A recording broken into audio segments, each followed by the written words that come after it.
Arkadaşlar hepiniz hoş geldiniz. Diyarbakır Zaza Dili ve Kültür Derneği resmi açılışını gerçekleştirdi. İstanbul Zazader Başkanı Nezir Alkan, Zazader Onursal Başkanı Ramazan Yıldız, Bekir Kırvar, Tılköy'ü ve Zaza Eyüp Siverekli'ye teşekkürlerimizi sunuyoruz. Gördüğünüz gibi Avişma Hayro Mey pankartımız, Cergi Zazayan Zaza Derneği ve pankartımızda tam şu kısımda şöyle Diyarbakır, Harpet, Dersim ve de Çoluk şeklinde yazıyor. Şurada da görüldüğü üzere Zazaca yok olmasın, Vazazaki Winniup sloganımız var. Şimdi derneğimizin başkanı Hüsamettin Başkan'a mikrofonu uzatacağız ve görüşlerini alacağız. Buyur başkan. Selamünaleyküm şaremar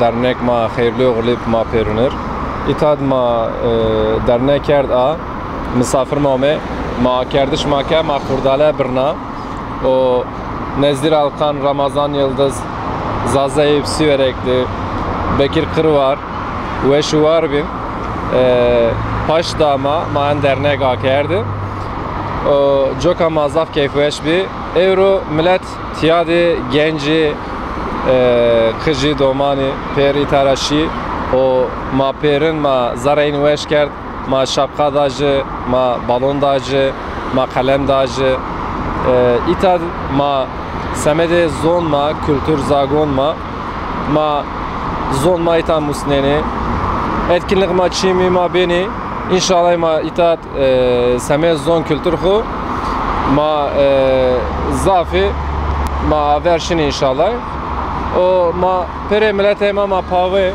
perita ma zaf kevveş beni dernek şıma yani ma hizmetkar en zoni ma kayış ma perver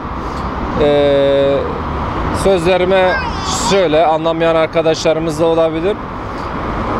Ben Zazader Diyarbakır Başkanı olarak Hasan Baturay Başkan Yardımcımız. Biz burada Zaza Dili ve Kültürü mücadelesi için bir arada bulunuyoruz. Aynı zamanda Zaza Dili Edebiyatı okuyan, aynı zamanda esnafta bir insanım. Ve katkılarından dolayı Eyüp Bey, Bekir Bey, Ramazan Yıldız, Nezir Alkan büyüklerimize teşekkür ediyorum. Katkıları oldu. Sağ olsunlar, var olsunlar.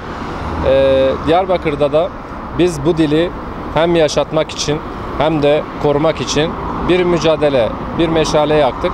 İnşallah sizlere beraber biz bu meşaleyi de büyüteceğiz. Var olun, sağ olun. Teşekkür ediyorum.